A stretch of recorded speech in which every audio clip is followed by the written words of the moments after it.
اس وقت چلنا سکھانے والی میری ماں تھی. ہاں مجھ پر کھانا نہیں آتا، مجھے کھانا کھلانا سکھانے والی ارے میری ماں تھی. جب دنیا میں میرا کوئی سہارا نہیں تھا، میرے ہاتھ کو پکڑ کر کے مجھے چلانے والی میری ماں تھی. ارے کبھی سردی ہوتی تو مجھے لپیٹ کر کے لٹانے والی ارے میری ماں تھی. کبھی کبھی میں استنجا کر کر کے اپنے بسترے کو بھگو دیا کرتا، اس بھیگے ہوئے پر خود لیٹ جاتی اور مجھے سوکھے ہوئے میں لٹانے والی کوئی اور نہیں میری ماں تھی. اور جب کبھی گرمی کی شدت ہو جاتی، ہاں اس گرمی میں پنکھے سے ہوا کرنے والی کوئی اور نہیں میری ماں تھی. یہاں تک کہ میرے بھائی اگر کھانے کی کوئی چیز آتی، میری ماں کو بھی بھوک لگ رہی ہوتی، میرے باپ کو بھی بھوک لگ رہی ہوتی، لیکن اپنی بھوک کو قربان کر کے مجھے کھانا کھلانے والی کوئی اور نہیں میری ماں تھی. یہاں تک کہ اگر میں بیمار ہو جاتا، اگر میں راتوں کو بخار مجھے آ جاتا تو پوری رات مجھے اپنی گود میں بٹھا کر کے پوری رات جاگنے والی کوئی اور نہیں میری ماں تھی. سبحان اللہ، سبحان کوئی اور نہیں تھی. آج نوجوانوں کیا ہو گیا کہ ذرا سا نکاح ہوا، بیوی گھر کے اندر آئی، اپنی ماں کو ہی چھوڑ کر کے چل دیے، اپنے باپ کو ہی اپنے آپ سے جدا کر دیا. کون سا باپ جو صرف تمہارے لیے محنت کر کے جس کے سر کے بال بالکل سفید پڑ گئے ہو، جس کے چہرے کی داڑھی بالکل سفید ہو گئی ہو، جو نہ دھوپ کی شدت دیکھتا ہے نہ اسی طریقے سے جو یہ ٹھنڈ پڑ رہی تھی اس کے اندر پڑنے والی نہ اوس کو دیکھتا ہے، صرف گھر سے نکلتا ہے میں اپنے بیٹے کے لیے کچھ لے کر کے آؤں گا، میں اپنے بیٹے کے لیے کچھ کما کر کے لاؤں گا. لیکن یہ بیٹا جیسے ہی بڑا ہوا فوراً اپنی ماں کو بھول گیا، فوراً اپنے باپ کو بھول گیا. ذرا سا نکاح کیا ہو گیا، اپنے ماں باپ کو چھوڑ کر کے چل دیا، اپنے ماں باپ کو چھوڑ کر کے روانہ ہو گیا. اور میرے بھائی یہ کس سے سیکھا ہے ہم نے؟ اپنے ماں باپ کو چھوڑنا کس سے سیکھا؟ اپنی ماں کی دعائیں کیوں نہیں لیتے؟ آج کہتے ہم ناکام ہو گئے، آج کہتے ہم برباد ہو گئے. ارے اپنی ماں کی دعائیں کیوں نہیں لیتے؟ اپنے باپ کی دعائیں کیوں نہیں لیتے؟ معلوم کرو راویوں سے، وہ بتلائیں گے حضرت ابی ابن کعب رضی اللہ تعالیٰ عنہ جب بھی زمین پر قرآن کریم پڑھتے تھے، اللہ ان کا قرآن جنت والوں کو سنواتا تھا. جانتے ہو وجہ کیا تھی؟ وجہ صرف یہ تھی کہ وہ اپنی ماں کی خدمت کیا کرتے تھے. سبحان اللہ. اسی لیے تو فرمایا تھا میرے اور آپ کے آقا نے کہ ایک زمانہ آئے گا، ایک زمانہ آئے گا کہ لوگ اپنے باپ کی نہیں اپنے دوست کی سنیں گے. نوجوان اپنے باپ کا کہنا نہیں مانے گا، اپنے دوست کا کہنا زیادہ مانے گا. ایک طرف باپ حکم کرے، دوسری طرف بیٹے کو اس کا دوست اس کو کچھ کہہ دے تو یہ اپنے باپ کے کہنے کو نہیں مانے گا بلکہ اپنے دوست کے کہنے کو مانے گا. کیا فرمایا تھا میرے آقا نے؟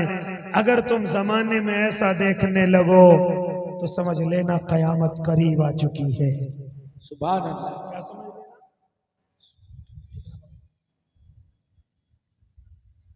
کیا سمجھ لینا؟ قیامت بالکل قریب آ چکی ہے. جب جوان اپنے باپ کے کہنے کو نہ مانے، اپنے دوست کی بات کو مانے، تو کیا فرمایا تھا میرے آقا نے؟ جب اس طریقے سے زمانے میں ہونے لگے تو سمجھ لینا اب بالکل قیامت قریب آ چکی ہے. اب اللہ کو اس دنیا کی ضرورت نہیں ہے. جب بیٹی اپنی ماں پر حکم چلانے لگے، جب بیٹی اپنی ماں کو اپنا نوکر سمجھنے لگے، جب بیٹی اپنی ماں پر حکم چلانے لگے اور اپنی ماں کو ذلیل کرنے لگے تو سمجھ لینا اب اللہ کو اس دنیا کی ضرورت نہیں ہے. اللہ کو اس دنیا کی ضرورت نہیں ہے بلکہ اللہ اب اس دنیا کو ختم کرنے والا ہے. اللہ اس دنیا کو مٹانے والا ہے، کیونکہ اب باپ کی ناقدری ہونے لگی ہے. اب ماؤں کی ناقدری ہونے لگی ہے. اس لیے میرے بھائی یہ ماں کیا ہوتی ہے؟ میرے اور آپ کے اللہ نے درجہ بتایا, میرے اور آپ کے محبوب نے درجہ بتایا, ورنہ آقا کے آنے سے پہلے اس زمین پر ماؤں کی قدر نہیں تھی, اس زمین پر بہنوں کی کوئی قدر نہیں. لیکن میرے آقا تشریف لاتے ہیں اور اعلان کرتے ہیں, او لوگوں سن لو, او لوگوں سن لو, اگر کوئی بھائی اپنی بہن کا خیال کرتا ہے, وہ نکاح کے بعد بھی اس کی پرورش اور اس کا خیال کرتا ہے اور اس کے لیے کھانے پینے کی اور ہدیے کی چیزیں لے کر کے جاتا ہے, ایسے بھائی کے لیے جنت واجب ہو چکی ہے. سن رہو او اللہ کے نیک بندو, ایک زمانہ ایسا تھا کہ جب لوگ اپنی بہنوں کی بڑی قدر کیا کرتے تھے, لیکن آج بھائی اپنی بہنوں کی خدمتوں سے بھاگتے ہیں, اپنی بہنوں سے منہ پھیرتے ہیں. میرے آقا نے بہن کی خدمت کا انجام بتلایا ہے, بہن کی خدمت کا بدلہ بتلایا ہے. میرے اور آپ کے آقا ان کے کوئی بہن نہیں تھی, خالی بیان نہیں, بلکہ میرے آقا نے اپنی بہن کی کیا عزت کی ہے. آؤ تمہیں بتلاتا چلو, علماء موجود ہیں, غزوہ بنو مستلق کا موقع ہے. آپ نے غزوہ بنو مستلق کے اندر یہ کون سا غزوہ ہے, آؤ تمہیں بتلاؤں. اللہ کے نبی نے اس غزوے میں فتح حاصل کی ہے اور علماء فرماتے ہیں کہ اس غزوے میں 12,000 بھیڑ بکریاں, 6,000 اونٹ اور اسی طریقے سے 600 آدمی غلام بنا کر کے اللہ کے نبی کی خدمت میں لائے گئے تھے. 12,000 بھیڑ بکریاں, 6,000 اونٹ اور اسی طریقے سے 600 سے زیادہ غلام اللہ کے نبی کی خدمت میں لائے گئے تھے. اللہ کے نبی کے یہاں لائے گئے. اسی مجمع کے اندر ایک بوڑھی اماں آتی ہیں اور آ کر کے کہتی ہیں صحابہ سے, اے صحابہ جانتے ہو جو یہ تمہارا سردار ہے, جو یہ تمہارے محمد عربی ہیں, جانتے ہو یہ میرے بھائی ہیں. صحابہ کہتے ہیں ہمارے سردار کے تو کوئی بہن نہیں تھی, ہمارے سردار کے تو کوئی بہن نہیں تھی, آپ کون ہیں جو ہمارے سردار کو اپنا بھائی کہتی ہیں؟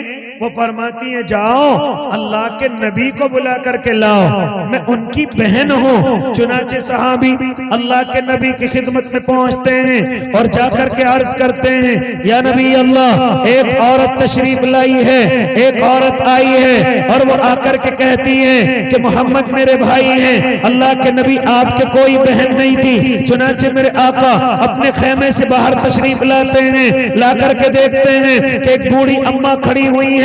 میرے اور آپ کے آقا ان سے معلوم کرتے ہیں ارے اللہ کی بندی کون ہے؟ وہ اللہ کی بندی کہتی ہیں اے محمد بھول گئے, ارے میں تمہاری بہن ہوں, ارے میں تمہاری بہن ہوں. بھول گئے اس وقت کو کہ جب تمہارا بچپنا تھا, جب تم بچپنے کی زندگی گزار رہے تھے اور میں اور تم بکریاں چرانے کے لیے جنگل کے اندر نکل جایا کرتے تھے. میں تمہیں جنگل میں لے جا کر اپنی گود میں اٹھا کر کے اللہ سے دعائیں کیا کرتی تھی, ربنا ابقی لنا محمدا, ربنا ابقی لنا محمدا. میں آسمان کی طرف اللہ سے دعائیں کیا کرتی تھی, اللہ میرے محمد کو باقی رکھنا, اللہ میرے محمد کو پوری دنیا کا سردار بنا دینا, اس کی سرداری کو پوری دنیا کے لیے قائم رکھنا.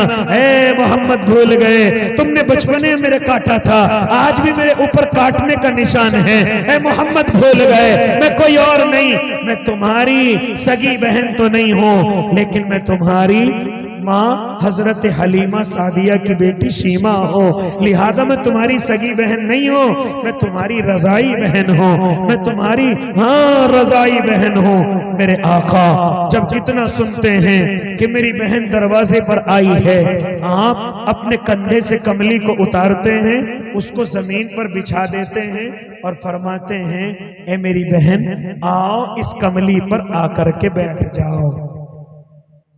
کیا فرماتے ہیں؟ آؤ اس کملی پر آ کر کے بیٹھ جاؤ. چنانچہ وہ کہتی ہیں میری اتنی حیثیت کہاں کہ تمہاری اس کملی پر بیٹھ جاؤں. چنانچہ فرماتے میرے آقا اے میری بہن میں دنیا کے لیے سردار ہوں, میں صحابہ کا سردار ہو سکتا ہوں, ان کا آقا ان کا محبوب ہوں, لیکن میں تیرے لیے تیرا بھائی ہوں, لہذا تم میری اس کملی پر آ کر کے بیٹھ جاؤ. جب حضرت حلیمہ اس کملی پر آ کر کے, ان کی بیٹی اس کملی پر آ کر کے بیٹھ جاتی ہیں, چنانچہ میرے آقا پھر فرماتے ہیں اے میری بہن تیرے آنے کی وجہ کیا ہے؟ چنانچہ حضرت شیبہ فرماتی ہیں اے اللہ کے نبی میں اس لیے آئی ہوں کہ جو تمہارے یہاں غلام قیدی بن کر کے آئے ہیں ان میں میرا شوہر بھی ہے, اگر آپ چاہو تو ان کو آزاد کر دو. چنانچہ میرے آقا فرماتے ہیں صحابہ کی طرف دیکھتے ہیں اور فرماتے ہیں اے میرے صحابہ کیا کہتے ہو؟ چنانچہ صحابہ فرماتے ہیں یا نبی اللہ آپ خود مختار ہیں, آپ حکم کر دیجئے. چنانچہ میرے آقا حکم فرماتے ہیں سنو, آج میری بہن میرے دروازے پر آئی ہے, آج ان کے شوہر کو نہیں بلکہ شوہر کی محبت میں تمام کے تمام غلام آزاد کر دیے جائیں گے.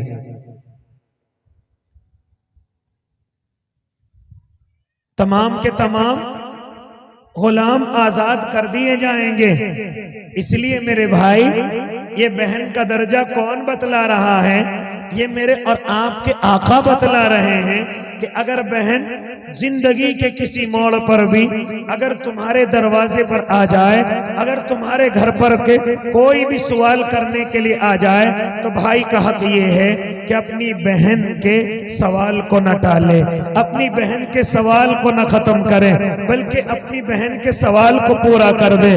چاہے بھائی کتنا ہی مالدار ہو جائے, چاہے بھائی کتنا ہی بڑا بن جائے, لیکن اپنی بہنوں کو نہیں بولنا ہے. دعا کرے انشاءاللہ, ارادے کریں کہ اپنی ماں کی قدر کریں گے انشاءاللہ, اپنی بہن کا خیال کریں گے انشاءاللہ, اپنی بہن کا جب ان کا نکاح ہو جائے گا انشاءاللہ اس کے بعد بھی اپنی بہنوں کا خیال رکھیں گے. اس لیے میرے بھائی میرے آقا کے آنے سے پہلے ان بہنوں کی کوئی قدر نہیں, ان مظلوموں کی کوئی قدر نہیں, لیکن جیسے ہی میرے آقا آتے ہیں فرماتے ہیں یہ بہن کیا ہوتی ہے, اس کا درجہ کیا ہوتا ہے. یہ میرے آقا صحابہ کو سمجھا رہے ہیں. پھر اس کے بعد فرمایا ہاں یہ بیوی کیا ہوتی ہے. آج لوگ اپنی بیویوں کو اپنے پیروں کی جوتی سمجھتے ہیں, آج ان بیویوں کو یہ لوگ اپنی غلام سمجھتے ہیں, لیکن میرے آقا نے کیا فرمایا یہ تمہارے پیروں کی جوتی نہیں ہے, یہ تمہاری غلام بھی نہیں ہے, بلکہ یہ تمہاری شریک حیات ہے. ارے یہ تمہاری دوست ہے, یہ تمہاری مشیر ہے. اور میرے اور آپ کے آقا اپنی بیویوں سے کس قدر محبت فرماتے تھے, کس قدر محبت فرماتے تھے. اور لوگوں تمہیں معلوم ہے میرے آقا نے 11 نکاح فرمائے ہیں, میرے آقا نے 11 نکاح کیے ہیں. جانتے ہو 11 نکاح کرنے کی وجہ مجھے اور آپ کو سبق دینا تھا. کیا سبق دینا تھا کہ اگر تمہاری بیوی تمہاری عمر سے زیادہ آ جائے تو تمہیں محبت حضرت خدیجہ کی طرح کرنی ہے. کبھی کبھی ایسا ہو جاتا ہے کہ بیوی کی عمر شوہر سے زیادہ ہو جاتی ہے, لوگ اس سے نفرت کرتے ہیں, لوگ ان سے محبت نہیں کرتے, لیکن میرے آقا کی عمر کتنی ہے ذرا آپ مجھے بتلاؤ. میرے اور آپ کے محبوب کی عمر پہلے نکاح کے وقت میں 25 سال ہے, اور حضرت خدیجۃ الکبریٰ کی عمر کتنی ہے 40 سال ہے. اور کتنی محبت فرماتے تھے, کتنی محبت فرماتے تھے. سب سے زیادہ بیویوں میں اگر کسی سے محبت فرماتے تھے تو حضرت خدیجۃ الکبریٰ سے محبت فرماتے تھے. ہاں کیا فرماتی حضرت عائشہ کہ جب حضرت خدیجۃ الکبریٰ اس دنیا سے رخصت ہو گئی تھی تو میرے آقا کبھی کبھی جانور ذبح کیا کرتے تھے, اور جانور ذبح کرنے کے بعد آپ تھوڑا تھوڑا گوشت حضرت خدیجہ کی سہیلیوں کے گھر بھجوایا کرتے تھے. حضرت خدیجہ کی سہیلیوں کے گھر کیوں بھجوایا کرتے تھے؟ ارے میری خدیجہ بھی ایسے بھجوایا کرتی تھی, میری خدیجہ بھی ایسے ہی اپنی سہیلیوں کے گھر پر اسی طریقے سے گوشت بھجوایا کرتی تھی. اتنی محبت فرماتے تھے, بار بار حضرت خدیجۃ الکبریٰ کا تذکرہ کیا کرتے تھے. حضرت عائشہ فرماتی ہیں کبھی کبھی تو مجھے غصہ بھی آ جایا کرتا تھا, اے میرے محبوب، آپ اس سفید جبڑے والی کا، اس بوڑھی کا کیوں تذکرہ کرتے ہو؟ چنانچہ اتنا سنتے تھے میرے آقا کا چہرہ لال ہو جایا کرتا تھا اور فرمایا کرتے تھے، اے عائشہ، حضرت خدیجہ ہی تھی، وہ وہی تھی جب مکے والوں نے میرے لیے اپنے دروازوں کو بند کر لیا تو اس وقت میں دروازوں کو میرے لیے کھولنے والی کوئی اور نہیں، حضرت خدیجہ ہی تھی۔ جب اسلام غربت کی حالت میں تھا تو اپنا سارا مال لٹا کر کے اسلام کو مضبوطی دینے والی کوئی اور نہیں، حضرت خدیجۃ الکبریٰ ہی تھی۔ جب تمام مکے والوں نے مجھ سے نفرت کی اور مجھے گھروں سے نکالا، اس وقت میں مجھ سے محبت کرنے والی، اپنا گھر دینے والی حضرت خدیجۃ الکبریٰ ہی تھی۔ کیا فرماتے تھے میرے آقا کہ خدیجہ ہی تھی۔ اس لیے حضرت خدیجہ کے تعلق سے کچھ نہ کہنا، فرماتے تھے، کیا فرماتے تھے کہ اگر عائشہ جانتے ہو حضرت خدیجۃ الکبریٰ نے اپنا تمام کا تمام مال اللہ کی راہ میں قربان کر دیا تھا صرف اس اسلام کو مضبوط کرنے کے لیے۔ کتنی محبت فرمایا کرتے تھے، روایت کے اندر ہے، سیرت کی کتابوں میں ہے، جب تک حضرت خدیجہ اللہ کے نبی کے نکاح میں رہی، آپ نے کسی دوسری عورت سے نکاح نہیں فرمایا۔ آپ نے حضرت خدیجہ کو جب تک اپنے نکاح میں رکھا، اور جب حضرت خدیجہ اس دنیا سے رخصت ہو گئی پھر اس کے بعد آپ نے نکاح فرمائے ہیں، ورنہ حضرت خدیجہ کے ہوتے ہوئے آپ نے کسی دوسری عورت سے نکاح نہیں فرمایا۔ ارے جب حضرت عائشہ فرماتی ہیں کہ ایک مرتبہ ہم دونوں گھر کے اندر ہیں، اللہ کے نبی بھی میرے پاس تشریف رکھتے ہیں، لہذا کسی نے کنڈی کھٹکھٹائی، چنانچہ اب میں دوڑتی ہوئی دروازے کھول کر کے آئی، دیکھا کہ ایک بوڑھی اماں ہیں، ان کے ہاتھ میں چھڑی ہے، وہ اس کے سہارے سے چلتے ہیں۔ چنانچہ اللہ کے نبی نے جب اس بوڑھی اماں کی طرف دیکھا تو آپ فوراً کھڑے ہو گئے۔ بوڑھی اماں بھی اللہ کے نبی کے سامنے آ گئی۔ اب بوڑھی اماں اللہ کے نبی کو دیکھ کر کے رونے لگی، اللہ کے نبی اس بوڑھی اماں کو دیکھ کر کے رونے لگے۔ اللہ کے نبی کی آنکھوں میں آنسو ہیں، اس بوڑھی اماں کی آنکھوں میں آنسو ہیں، لہذا دونوں کے دونوں زاروں قطار رونے لگے، دونوں کے دونوں اس قدر رونے لگے کہ جب کھڑے کھڑے روتے روتے تھک گئے تو میرے اور آپ کے آقا اور وہ بوڑھی اماں زمین پر بیٹھ گئے، پھر بیٹھ کر کے رونے لگے۔ جب کافی دیر روتے روتے ہو گئی تو میرے آقا آواز لگاتے ہیں، عائشہ گھر میں کچھ کھانے کے لیے ہے؟ کیا فرماتے میرے آقا؟ عائشہ گھر میں کچھ کھانے کے لیے ہے؟ اگر ہے تو لے کر کے آؤ۔ چنانچہ حضرت عائشہ کھانے کی چیز لے کر کے آتی ہیں۔ جب وہ دے کر کے فارغ ہو جاتی ہیں، میرے آقا پھر آواز لگاتے ہیں، اے عائشہ گھر میں تیرے کچھ کپڑے رکھے ہوئے ہوں گے، عائشہ ان کو بھی لے کر کے آ جا۔ حضرت عائشہ اپنے کپڑوں کو لے کر کے آتی ہیں اور اللہ کے نبی کو لا کر کے دیتی ہیں۔ میرے اور آپ کے آقا ان کپڑوں کو حضرت عائشہ کو، حضرت عائشہ کے کپڑوں کو ان بوڑھی اماں کو دے دیتے ہیں۔ چنانچہ بوڑھی اماں کھانے کی چیز اور کپڑوں کو لے کر کے چلی جاتی ہیں۔ حضرت عائشہ فرماتی ہیں، میری ہمت نہ ہوئی کہ میں اللہ کے نبی سے معلوم کروں کہ اللہ کے نبی وہ بوڑھی اماں کون تھی۔ ایک مرتبہ جب میں نے اپنے آقا کو اچھی حالت میں دیکھا تو میں نے سوال کیا، اللہ کے نبی وہ بوڑھی اماں کون تھی جس کو دیکھ کر کہ آپ اس قدر روئے تھے؟ ان کو کھانے کی چیز دی تھی، ان کو کپڑے بھی دیے تھے۔ تو میرے آقا فرماتے ہیں، عائشہ جانتی ہو کون ہے؟ وہ میری خدیجہ کی سہیلی تھی۔ کس کی سہیلی تھی؟ وہ میری حضرت خدیجہ رضی اللہ تعالی عنہا کی سہیلی تھی۔ جب وہ حضرت خدیجہ کے سامنے آیا کرتی تھی چنانچہ میری خدیجہ بھی ان کو ایسے کپڑے دیا کرتی تھی، ایسے کھانے دیا کرتی تھی۔ کبھی کبھی میرے اور آپ کے آقا حضرت خدیجہ کا تذکرہ فرمایا کرتے تھے۔ کیا فرماتے تھے؟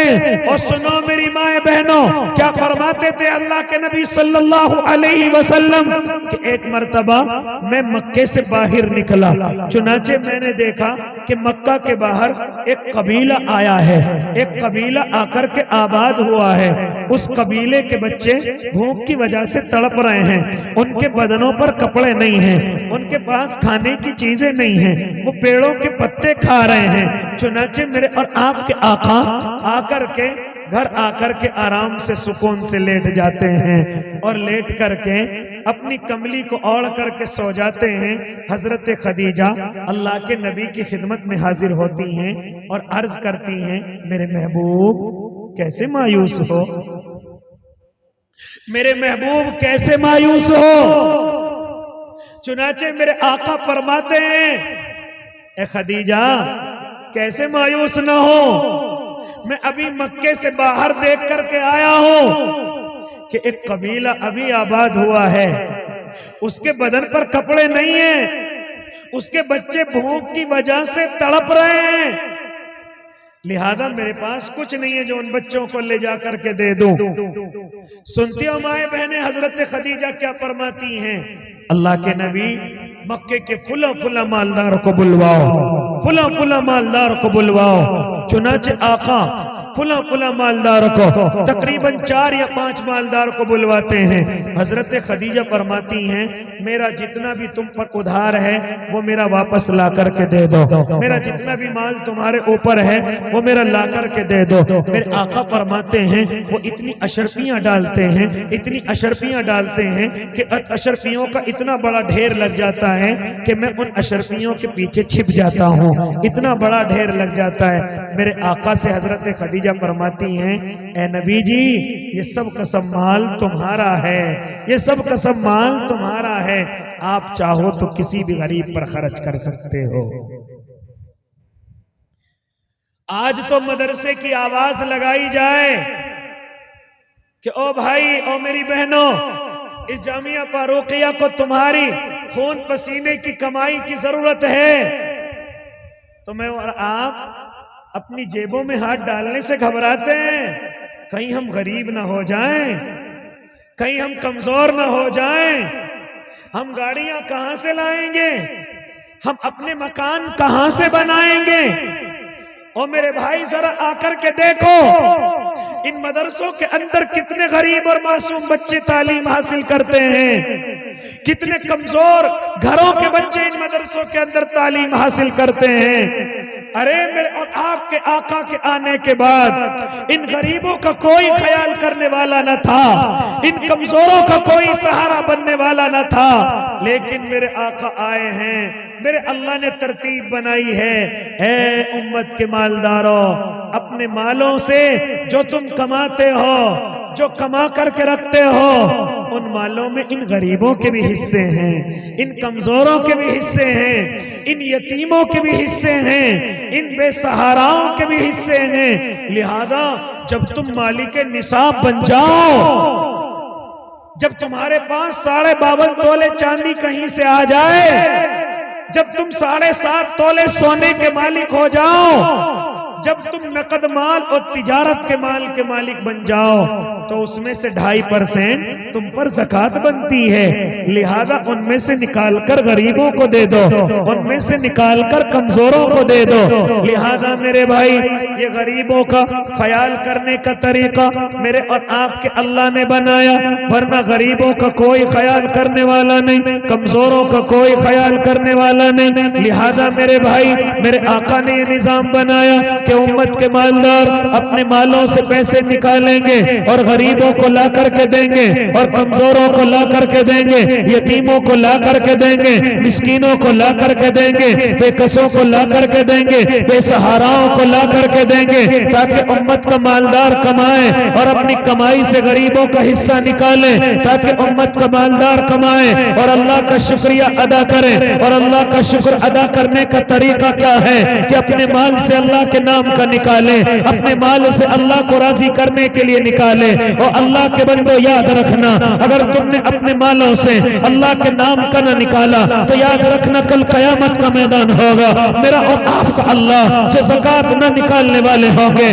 جو اپنے مالوں سے غریبوں کے حصے نہ نکالنے والے ہوں گے، کمزوروں کے حصے نہ نکالنے والے ہوں گے، بلکہ اپنے مالوں کو گن گن کر کے رکھنے والے ہوں گے، اپنے مالوں کو گن گن کر کے اپنے گھروں کے اندر دبانے والے ہوں گے، اور یہ کہنے والے ہوں گے الذی جمع مالا وعددا یحسب ان مالہ اخلدا، کہ جو روزانہ اپنے مالوں کو گن گن کر کے اور حساب لگا کر کے رکھیں گے اور یہ سمجھیں گے کہ یہ مال ہمیشہ ہمارے پاس رہنے والا ہے۔ یاد رکھو یہ مال تمہارا ہمیشہ تمہارے پاس رہنے والا نہیں ہے، اللہ اس مال کو، اس سونے چاندی کو اللہ دہکتے ہوئے انگاروں میں ڈالے گا، جب یہ گرم ہو کر کے سرخ ہو جائے گا اللہ اس کو مالداروں کے چہرے پر لگائے گا، پیشانی پر لگائے گا، پیٹھ پر لگائے گا، یوم یحمى علیہا فی نار جہنم فتقوی بہا جباہہم وجنوبہم وظہورہم ھذا ما کنزتم لانفسکم فذوقوا ما کنتم تکنزون۔ یہ کون کہہ رہا ہے؟ یہ قرآن کہہ رہا ہے، یہ قرآن کہہ رہا ہے کہ اللہ اس مال کو گرم کرے گا، اللہ اس مال کو دہکتے ہوئے انگارے کی طرح بنا لے گا، پھر اللہ مالدار کے پیشانی پر لگائے گا، اللہ اس کے ظاہری حصے پر لگائے گا، اللہ اس کی پیٹھ پر لگائے گا۔ جب یہ بھاگے گا تو میں اللہ کہے گا ھذا ما کنزتم، ارے یہ تمہارا مال ہے، یہ وہی تمہارا مال ہے جس کو تم بچا کر کے رکھتے تھے، جس کو تم چھپا کر کے رکھتے تھے، کسی غریب کو نہیں دیتے تھے، کسی کمزور کو نہیں دیتے تھے۔ ھذا ما کنزتم فذوقوا ما کنتم تکنزون۔ اب چکھو اپنے جمے ہوئے مال کا بدلہ، اب چکھو۔ چنانچہ میرے بھائی اللہ نے اگر تمہیں مالدار بنایا ہے، اگر اللہ نے تمہیں مال اور دولت دیا ہے تو آج سے ارادے کرو کہ انشاءاللہ ہم اپنے مال سے اپنے غریبوں کے حصے نکالیں گے، کمزوروں کے حصے نکالیں گے، یتیموں کے حصے نکالیں گے، بے کسوں اور بے سہاراؤں کے حصے نکالیں گے۔ ہاں یہی تو کہا گیا، یہی تو ترتیب بنائی گئی۔ جب عید کا تہوار آ جائے، جب عید کا وقت آ جائے اور تم اچھے کپڑے پہن کر کے نکلو، تمہارے بچے اچھے کپڑے پہنے تو ذرا اس سے پہلے باہر نکل کر کے دیکھ لینا، کچھ غریب بچے گھر کے باہر تمہیں ایسے نظر آئیں گے جن کے سروں پر ان کے باپ کا سایہ نہ ہوگا، جن کے سروں پر ان کی ماں کا سایہ نہ ہوگا۔ جب تم گھر سے باہر نکلو تو ان غریبوں کا بھی خیال کر لینا۔ اسی لیے تو کہا گیا کہ عید کا دوگانہ ہونے سے پہلے، عید کی نماز ہونے سے پہلے اپنا صدقہ فطر ادا کر دو، اپنا صدقہ فطر نکال دو۔ جانتے ہو وجہ کیا ہے؟ تاکہ تم مالدار جب صدقہ نکالو، جب مالدار اپنے مالوں سے حصہ نکالو تو تمہارے اس حصے سے غریب کے بچے اپنے کپڑے پہن لیں، غریب کے بچے نہا دھو کر کے آ جائیں، غریب کے بچے اپنے کھانا بنا لیں۔ یہی تو ترتیب بنائی ہے، ورنہ اگر میرا اللہ چاہتا تو اس مال کو کہہ دیتا کہ اسے مسجد کے اندر لگا دو، لیکن صدقے کا مال، زکوٰۃ کا مال، فطرے کا مال مسجد میں نہیں لگ سکتا۔ جانتے ہو وجہ کیا ہے؟ وجہ یہ ہے کہ غریب کا حصہ ہے، یہ کمزور کا حصہ ہے۔ اسی لیے تو میرے بھائی یہ صدقے کا مال صرف غریبوں کا حصہ ہے، صرف یتیموں کا حصہ ہے، صرف بے کسوں اور بے سہاراؤں کا حصہ ہے، صرف کمزوروں کا حصہ ہے۔ یہ طریقہ میرے اور آپ کے اللہ نے بنایا ہے، یہ میرے اور آپ کے رب نے بنایا ہے، تاکہ جس طریقے سے مالدار اپنی زندگی کو گزارے، اسی طریقے سے وہ مالدار اپنے غریب بھائیوں کا خیال کریں۔ او اللہ کے بندو، کبھی اپنے محلوں کے اندر جا کر کے دیکھنا کہ کچھ بیٹیاں جوان ہو گئی ہوں گی، کچھ بیٹیاں جوانی کی دلہیز سے آگے جا چکی ہوں گی۔ کون خیال کرے گا ان بیٹیوں کا؟ کون خیال کرے گا ان بے سہاراؤں کا؟ کون خیال کرے گا؟ ارے امت کے مالدار ہی تو کریں گے، ارے امت کے کاروباری ہی تو کریں گے۔ ارے جس طریقے سے تم اپنی بیٹیوں کے نکاح کرتے ہو، اپنی بیٹیوں کے نکاحوں میں خرچ کرتے ہو، او اللہ کے بندو کبھی ذرا دیکھنا تمہارے محلے میں کچھ غریب بچیاں ہوں گی، سبحان اللہ۔ تمہارے محلے میں کچھ کمزور کچھ غریب بچیاں ہوں گی جن کے ماں باپ کے اندر اتنی طاقت نہ ہوگی کہ ان غریب بچیوں کے نکاح کر دیں. کون خیال کرے گا ان کا؟ کون خیال کرے گا؟ تمام حضرات کرام سے گزارش ہے کہ اگر تھوڑا سا تکلیف کر لیں گے تو اللہ آپ کو سزائے خیر عطا فرمائے. تھوڑا قریب قریب آ جاؤ، حضرت کی بات سننے میں اور جو ہے آپ تعاون کریں گے، تائید کریں گے انشاءاللہ. تھوڑا سا سامنے سامنے اگر آ جائیں گے تو مہربانی کر کے، میں حکم نہیں کر رہا ہوں، گزارش کر رہا ہوں، میں آپ کو جو ہے اپیل کر رہا ہوں کہ تھوڑا سا سامنے سامنے سمٹ کے آ جائیں. مجمع تھوڑا فاقہ فاقہ سا لگ رہا ہے، آپ اگر سامنے آ جائیں گے اللہ آپ کو سزائے. ماشاءاللہ اللہ ان مربیوں کی حیات میں برکت عطا فرمائے. آ جاؤ ماشاءاللہ، سامنے سامنے آ جاؤ. آ جاؤ بھائی، قریب قریب کو آ جاؤ. ارے آؤ بھائی اللہ کے نیک بندو. ماشاءاللہ یہ سو تو نہیں رہے بھائی، بیٹھے ہوئے ہیں، جو جاگ رہے ہیں وہ آگے کو آ جائیں. سبحان اللہ. آ جاؤ بھائی، جو جاگ کر کے سن رہے ہیں وہ آگے آگے کو تشریف لے آئے. بڑے سمجھدار لوگ، بڑے ماننے والے لوگ ہیں ماشاءاللہ. بے شک بے شک. تو میرے بھائی میں گفتگو کرنے چلا، آقا کے آنے سے پہلے سبحان اللہ. ان غریبوں کا کوئی خیال کرنے والا نہ تھا، ان کمزوروں کا کوئی خیال کرنے والا نہ تھا. لیکن میرے آقا آئے، اللہ نے ترتیب بنائی. کیا ترتیب بنائی؟ کہ امت کے جتنے بھی مالدار ہیں وہ ان غریبوں کا خیال کریں گے. کس طریقے سے خیال کریں گے؟ کہ اگر وہ مالک نصاب ہیں، زکوٰۃ ان پر فرض ہے اور ان کے مال پر 1 سال گزر چکا ہے اور وہ مالک نصاب ہیں، تو وہ اپنے مال سے 2.5% نکالیں گے. یعنی اگر کوئی 1 لاکھ کا مالک ہے، 1 لاکھ کی اس پر چاندی اور سونا ہے، یا 1 لاکھ اس پر نقد مال ہے، 1 لاکھ کا اس پر تجارت کا مال ہے، تو اس میں سے 2500 روپے وہ غریبوں کے نکالے گا. یہی تو طریقہ ہے نا بھائی؟ اس میں سے 2500 روپے وہ غریبوں کے نکالے گا. اسی کو 2.5% کہا جاتا ہے. اسی طریقے سے اگر کوئی عید الفطر تک پہنچ جائے، وہ بھی مالک نصاب ہے، تو وہ اس میں سے 1.25 کلو اناج نکال کر کے غریبوں کو دے گا. وہ غریبوں کو نکال کر کے دے گا.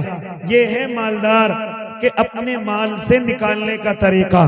اس کے علاوہ اگر کوئی روزانہ کماتا ہے تو اس میں سے تھوڑا بہت نکال کر کے غریبوں کو دے دے. میرے بھائی میں ایک بات کہنے چلا، اللہ کو اس مال کی ضرورت نہیں. اللہ نے ترتیب بنائی کہ امت کے مالدار غریبوں کا خیال کریں. اگر اللہ چاہتا تو یہ اعلان کر دیتا کہ صدقے کا مال مسجد میں لگا دو، یہ زکوٰۃ کا مال مسجد میں لگا دو، یہ فطرے کا مال میرے گھر میں لگا دو. لیکن میرے اللہ نے اس صدقے کے مال کو مسجد کے لیے منع کر دیا. یہ مسجد میں صدقہ نہیں لگے گا، یہ مسجد میں فطرہ نہیں لگے گا، مسجد میں زکوٰۃ کا پیسہ نہیں لگے گا، مسجد میں تو صرف آپ کا خون پسینہ لگے گا. یہ زکوٰۃ تو غریبوں کا حصہ ہے، یہ زکوٰۃ تو کمزوروں کا حصہ ہے، یہ فطرہ تو غریبوں کا حصہ ہے، یہ فطرہ تو یتیموں کا حصہ ہے. اسی طرح یہ صدقہ، انما الصدقات للفقراء والمساکین والعاملین علیہا والمؤلفۃ قلوبہم وفی الرقاب والغارمین. ہاں یہ صدقے کا مال کن کے لیے ہے؟ ارے یہ تو یتیموں کے لیے ہے، یہ تو مسکینے کے لیے ہے، یہ تو ان کے لیے ہے جو ابھی نئے نئے اسلام میں داخل ہوئے ہیں اور ان کے پاس گھر در نہیں ہے، ان کے پاس کھانے کی چیزیں نہیں ہیں. یہ امت کے مالداروں کی ذمہ داری ہے کہ اپنے مال سے حصہ نکالیں. اور جتنے لوگ ایمان کے اندر نئے آئے ہیں، آپ ان کے لیے گھر کا انتظام کریں، آپ ان کے لیے رہنے اور کھانے کا انتظام کریں. یہ مال کس کا حصہ ہے؟ ارے جو بے قصور جیلوں کے اندر چلے گئے، ان کا کوئی قصور نہیں، وہ بیچارے جیلوں کے اندر چلے گئے، ان کی عمریں گزر رہی ہیں اور فیصلہ یہ آ گیا کہ اگر یہ اتنا پیسہ دے دیں تو ان کو جیل سے رہا کر دیا جائے گا. مالداروں کی ذمہ داری ہے کہ اپنے پیسوں کو لیں اور بے قصور جو جیل کے اندر ہیں ان کو رہا کرائیں. جو بے قصور کہاں ہیں؟ جو بے قصور جیلوں کے اندر ہیں، ان کو چاہیے کہ ان کو وہ رہا کرائیں. تو یہ طریقہ کس نے بنایا؟ اب آپ سمجھیں گے، میں ایک بات اور کہنے چلا، اور لوگوں کبھی کبھی آپ دیکھنا، آپ کے محلے میں کچھ غریب بچیاں ہوں گی جن کے ماں باپ بیچارے غریب ہوں گے، جن کے پاس زکوٰۃ دینے کے لیے پیسہ نہیں ہوگا، جن کے پاس جہیز دینے کے لیے کچھ نہیں ہوگا، ان کی بیٹی جوانی سے آگے جا چکی ہوں گی۔ ارے کون خیال کرے گا ان بیٹیوں کا؟ کون خیال کرے گا ان بے بسوں کا؟ ہاں، یہ ذمہ داری بھی امت کے مالداروں کی لگائی ہے، یہ ذمہ داری بھی امت کے مالداروں کی لگائی ہے۔ کیا ذمہ داری ہے کہ وہ لوگوں ان غریب بچیوں کو آپ نکاح کے اندر حصہ لو، ان بچیوں کے رشتے کراؤ، ہاں، اور مالداروں سے کہہ دو کہ بغیر جہیز کے ان بچیوں کو اپنے گھروں کے اندر لے کر کے آؤ۔ یہ جہیز کے بھوکے بھیڑیے آج پوری دنیا کے اندر نظر آتے ہیں، آج پڑھا لکھا اور ان پڑھ تمام کے تمام برابر ہیں، ہر کوئی آج جہیز مانگ رہا ہے، ہر کوئی آج بیٹی نہیں چاہیے، ہر کسی کو آج بہو نہیں چاہیے، آج سب کے سب مالوں کے بھوکے ہیں، سب کے سب جہیز کے بھوکے ہیں۔ یہ نہیں دیکھتے کہ بیٹی کا باپ بیچارہ غریب ہے، کہاں سے لا کر کے دے گا، کہاں سے ہمیں بنا کر کے دے گا۔ میرے بھائی، کون خیال کرے گا ان غریب بچیوں کا؟ کون خیال کرے گا ان معصوموں کا؟ اب آپ یہ کہیں گے کہ ان مدرسوں کے اندر پھر کیوں زکوٰۃ دی جاتی ہے؟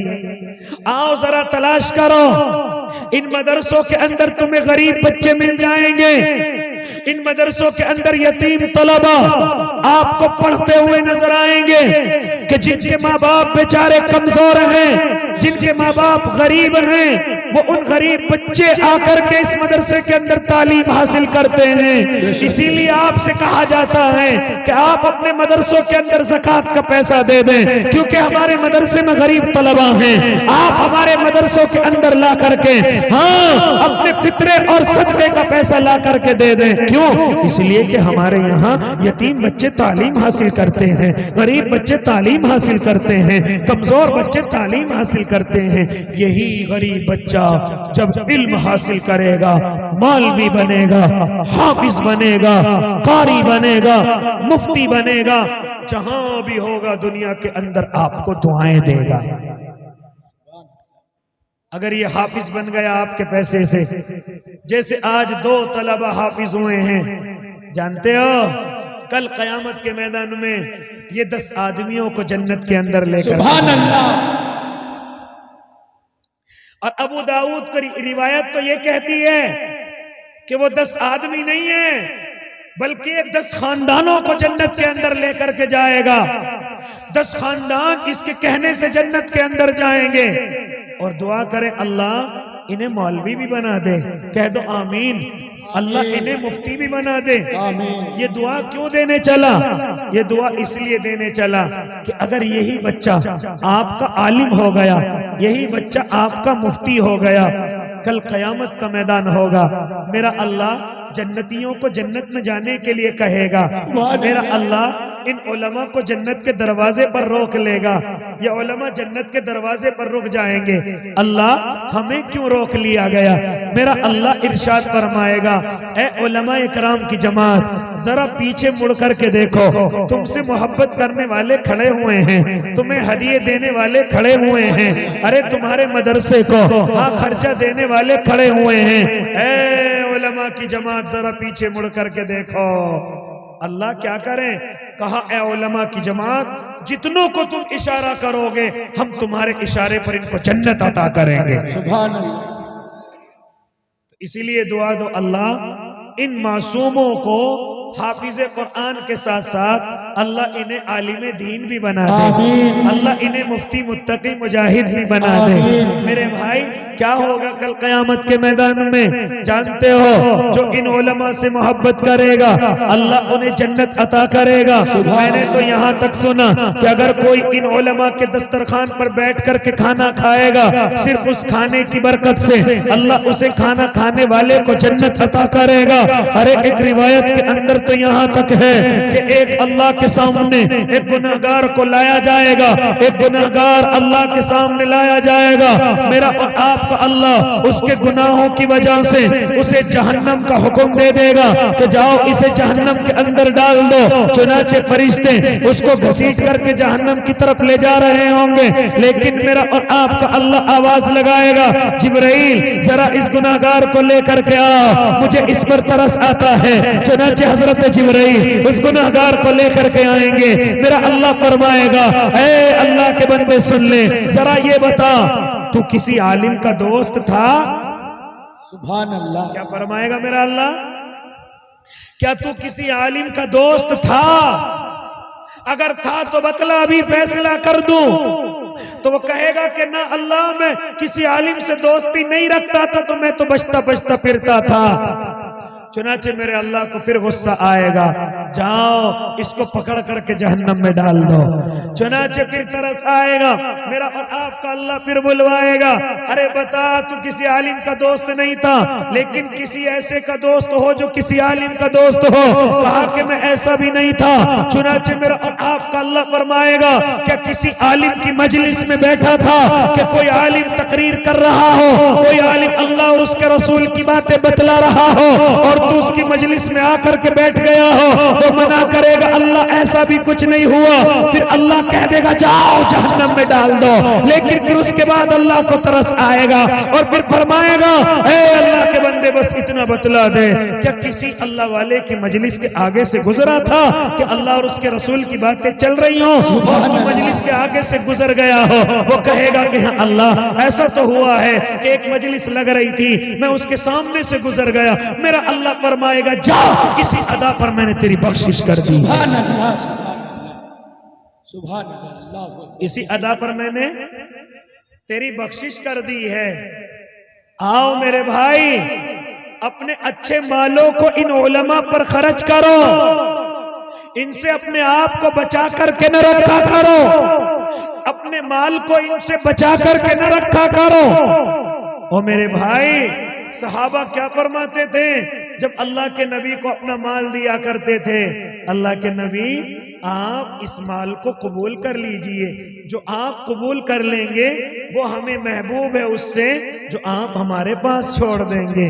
اللہ کے نبی آپ اسے قبول کر لیجئے۔ چنانچہ آج بھی سب سے اچھا مال وہ ہے جو ہمارے علماء پر خرچ ہو، جو ہمارے اللہ والوں پر خرچ ہو، جو ان حافظوں پر خرچ ہو، جو ان عالموں پر خرچ ہو، جو ان مدرسے والوں پر خرچ ہو، جو ان غریب یتیم بچوں پر خرچ ہو، کیونکہ آپ کسی غریب کو دیں گے وہ صرف صلہ رحمی کہلائے گا، لیکن آپ اگر ان مدرسے کے طلباء کو اپنے مال سے کچھ نکال کر کے دیں گے تو یہ صلہ رحمی بھی کہلائے گا، اور یہ علم کو طاقت دینے والا بھی کہلائے گا، یہ علم کو طاقت دینے والا، کیونکہ آپ کے پیسے سے غریب بڑھے گا بھی اور آپ کے پیسے سے غریب پڑھے گا۔ سبحان اللہ، دونوں بات ہو جائیں گی نا، انشاءاللہ کہ آپ کے پیسے سے غریب بڑھے گا بھی، بڑا بھی ہو جائے گا، جوان بھی ہو جائے گا، اور آپ کے پیسے سے یہ حافظ بھی بن جائے گا، یہ عالم بھی بن جائے گا۔ اس لیے میرے بھائی، اب آخری وقت ہے، دعا کا وقت بالکل قریب ہے، کیا ایسے وقت میں کوئی اللہ کا نیک بندہ ہے جو کھڑا ہو کر کے اپنے اس مدرسے کے لیے کچھ لے کر کے بیٹھا ہوا ہے؟ اگر کوئی اللہ کا نیک بندہ ہو تو اس وقت میں، اگر کوئی میری مائیں اور بہنوں میں سے کوئی ہو تو اس وقت میں دیکھتا ہوں ذرا کوئی اللہ کا نیک بندہ اس زمین پر میں پہلی مرتبہ آیا، میں بھی ذرا دیکھوں کہ آپ بھی ان مدرسوں کے لیے کچھ خرچ کرتے ہیں کہ نہیں کرتے ہیں، آپ ان یتیم بچوں کے لیے کچھ خرچ کرتے ہیں کہ نہیں کرتے ہیں، کہ بچے حافظ ہوں گے آپ کا ہاتھ پکڑ کر کے جنت میں لے جائیں گے، اگر یہ عالم ہوں گے اللہ ان کے اشاروں پر تمہیں جنت عطا کرے گا، اگر یہ مفتی اور متقی بن جائیں گے اللہ تمہیں ان کے بدلے میں جنت میں لے کر کے جائے گا۔ ہے کوئی اس وقت میں جو کھڑا ہو کر کے آئے اور آ کر کے یہ کہے لو جی ان یتیم بچوں کے لیے، لو جی ان مسکین بچوں کے لیے، لو جی ان غریب بچوں کے لیے میری طرف سے میری کمائی میں سے اتنا حصہ میں اپنے اللہ کو دیتا ہوں، اس کا بدلہ میں دنیا میں بھی لوں گا اللہ سے، اس کا بدلہ میں آخرت میں بھی لوں گا اللہ سے۔ ہے کوئی اللہ کا نیک بندہ جو کھڑا ہو کر کر کے آئے اور یہ کہے لو جی ان یتیموں کے لیے ان مسکینوں کے لیے میری جیب میں صرف اتنا رکھا ہوا تھا، میں اپنے اللہ کو راضی کرنے کے لیے میں صرف اتنا لے کر کے آیا ہوں، ہے کوئی ایسا اللہ کا نیک بندہ؟ لے لو بھائی، یہ کون ہے؟ یہ ہمارے بھائی لے کر کے آئے ہیں، آؤ بھائی لاؤ۔ کیا نام ہے ان کا؟ کیا نام ہے؟ اچھا گمنام ہے ماشاءاللہ، 100 روپے اللہ قبول فرمائے میرے بھائی کے۔ لاؤ بھائی، اور ہے کوئی اللہ کا نیک بندہ جو کھڑا ہو کر کے اپنے اس مدرسے کو لا کر کے دے گا؟ اچھا ہمارے کوثر بھائی ماشاءاللہ کون سے ہیں؟ ہمارے بھائی محمد کوثر اپنے مدرسے کو 2000 روپے دیں گے، اللہ قبول فرمائے ہمارے بھائی کوثر کے 2000 روپے، اللہ ان کو دعا کریں حاجی کوثر بنا دے، کہہ دو آمین آمین۔ اللہ ہمارے انعام البھائی ہیں ماشاءاللہ، انار البھائی ماشاءاللہ 1 بوری سیمنٹ کی دیں گے، اللہ قبول فرمائے۔ ارے واہ میرے بھائی، آؤ، یہ تہجد کا وقت ہے، یہ عبادت کا وقت ہے، جہاں اللہ کے بندے نماز پڑھ کر کے اللہ کو راضی کر رہے ہوں، وہاں تم جیسا اللہ کا نیک بندہ اللہ کے نام پر خرچ کر کے اللہ کو راضی کرے گا۔ بتاؤ بھائی، اور لے لو بھائی میرے بھائی سے ماشاءاللہ، ہمارے بھائی کے اللہ قبول فرمائے، میری مائیں اور بہنیں بھی